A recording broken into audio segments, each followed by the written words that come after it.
want to talk to you guys a little bit about infectious diseases. So in my profession as athletic training, we have to do everything we can to try and prevent and to educate our athletes on these different diseases to stop the spread of them and to keep them from getting sick. So they easily are spread through different communities, especially small communities such as colleges and dorm rooms and different places, especially recreational areas and gyms and parks. So today I'm just going to tell you a little bit about the background of some of these diseases, what they are, and some really easy ways to kind of help prevent them, and then some easy ways to help treat them.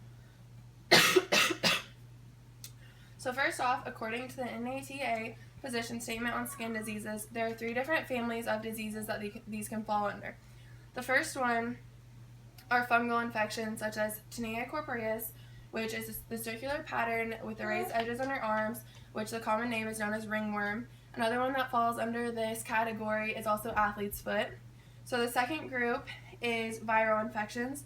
These are such as herpes simplex, which is most commonly known as cold sores found on your head and face. And the third one are bacterial infections, such as folliculitis, which is an infection in the follicles of your hair.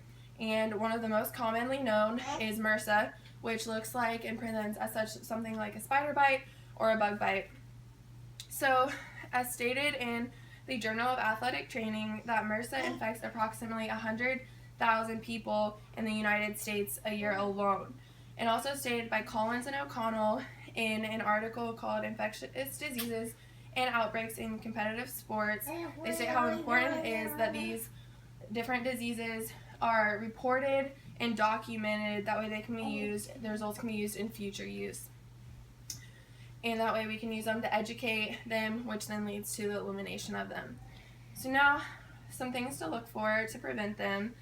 I know some people are in college, you're working, you really don't want to take the time out of your job to have to deal with one of these infections and to either have to take the time out to go to the doctor or to spend money on buying creams and stuff to deal with these. So there's just some easy ways to prevent these. So these preventions come from an article written by Scott Sutton and others on tackling community-acquired MRSA, and also from the NATA position statement on skin diseases. So first off, if you have any open wounds, you want to make sure that you are covering them whenever you go out or go to the rec or go to parks or just anywhere that there's a lot of people. That way you're not asking for an infection to get in there. It's a very susceptible site for that. Secondly, you want to make sure that when you are going to the rec or different places, wrestling types of stuff like that, that you're cleaning the mats anytime you use them or cleaning any equipment before and after you're using them. So, and thirdly, you want to make sure you're just practicing good hygiene. You make sure you're hand washing, body washing, and that you're drying off completely. A lot of times these different diseases, they thrive in wet environments, especially athlete's foot, so you want to make sure that you're drying your feet and your legs completely at the end of the day.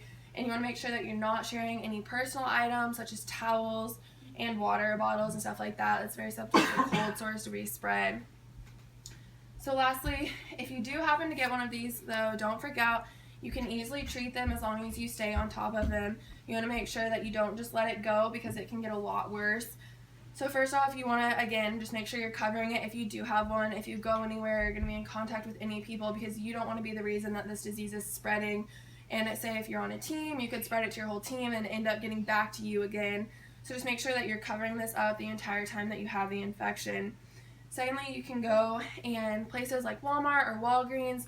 There's different topical creams, which is just a cream that you can apply on the top of your skin, and that will help you. Although if that does not seem to be making it better after a few days, you want to be sure to keep checking on it and checking it regularly to make sure that it is getting better. If it isn't, then you want to go see a doctor and make sure that you're using the right prescription or the right cream, or see if they have something else to give you on how deeper it might be. So as long as you're keeping on top of it, these infections really aren't that bad. You just want to make sure that you are keeping on top of it. So kind of just coming to an end, I hope that you guys are able to take away from this speech just how to try and keep the prevention and the spread of this disease, and trying to help keep yourself safe and take away some of those steps on this. So thank you for listening.